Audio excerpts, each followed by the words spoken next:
ඔබට ඒ කාන්තයෙන් සුගතිය උපදින්න උපකාර වෙන කාරණා කීපයක් තියෙනවා. පළවෙනි දේ තමයි සද්ධාව.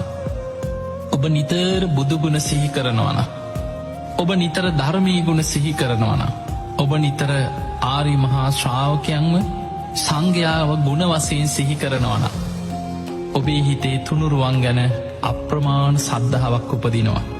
එහෙම සද්ධාව ඉන්ද්‍රයක් හැටියට, බලධර්මයක් හැටියට, සීක බලයක් හැටියට දියුණු කරගත්ත කෙනා, ඒ කෙනා කවදා කොතන කොයි මොහොතේ මැරුණත් ඒ සද්ධාවම බලවත් වෙලා ඔහු මරණින් මත්තේ සුගතිගාමී වෙනවා. පිංහතුනි, දවසක් දෙවිවරු පිරිසක් දිවිය ලෝකෙ සතුටු වෙමින් ප්‍රීති ගෝසා කරනවා. දෙවිවරු බුදු කෙනෙක් පහළ වෙනකොට බුදුන් සරණ යන අය නිසා දිවිය පිරිස වැඩි වෙනවා කියලා දෙවියන් ප්‍රීති ගෝසා කරනවා. ඒකට හේතුව බුද්ධ ශූන්‍ය කාලවල ලෝකෙ බලවත්ම දේ තමයි නියත මිත්‍යා දෘෂ්ටිය. පින් පව් කියලා දෙයක් නෑ. ඕන අකුසලයක් කරපල්ලා. ඔය විපාක නෑ. කර්ම කරම්ඵල කියලා දෙයක් නෑ. ඔය වගේ අදහසක් ලෝකෙ මිත්‍යා දෘෂ්ටිය හැටියට පැතිරෙනවා.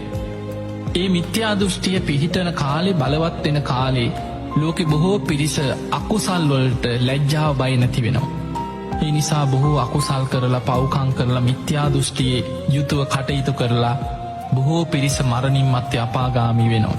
ඒ කාලවල, මිත්‍යා දෘෂ්ටිය බලවත් කාලවල, බුද්ධ ශූන්‍ය කාලවල දිවිය පිරිස අඩු වෙනවා කියලා. හැබැයි බුදුවරු පහළ වෙනකොට මිනිස්සු සද්ධාව ඇති කරගන්නවා, සිල් ගුණ දහම් රකින්නවා, දන් දෙනවා, පින් කරනවා, කර්මඵල විශ්වාසය ඇති කරගන්නවා, මෙලෝ පරලෝ පිළිගන්නවා, පාපයට බය ලැජ්ජාව ඇති වෙනවා. ඒ තුළ බොහෝ පිරිස මරණින් මත්තේ සුගතිගාමී වෙනවා. ගාථාවකින් කියනවා, යේකේචි බුද්ධං සරණං ගතාසේ. ස්වාමීනී, භාග්‍යවතුන් වහන්සේ යමෙක් බුදුන් සරණ ගියොත් අවබෝධේ නතිය ගමිස්සන්ති අපාය, ඒ අය නම් අපායවල වලට වැටෙන්නේ නැහැ කිව්වා.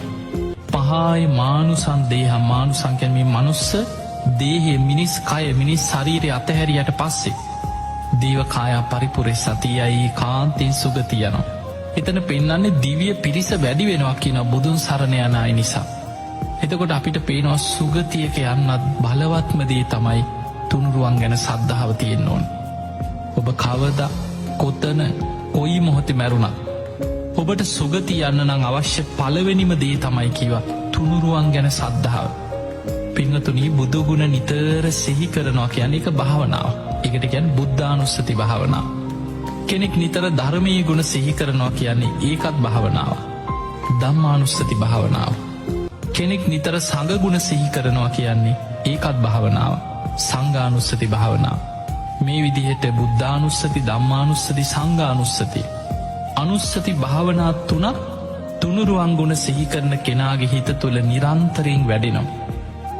ඒ කෙනාගේ හිතේ තුනුරුවන් ගැන අප්‍රමාණ සද්ධාාවක් වර්ධනය වෙනවා. ඒ සද්ධාව මොහුට කාලයක්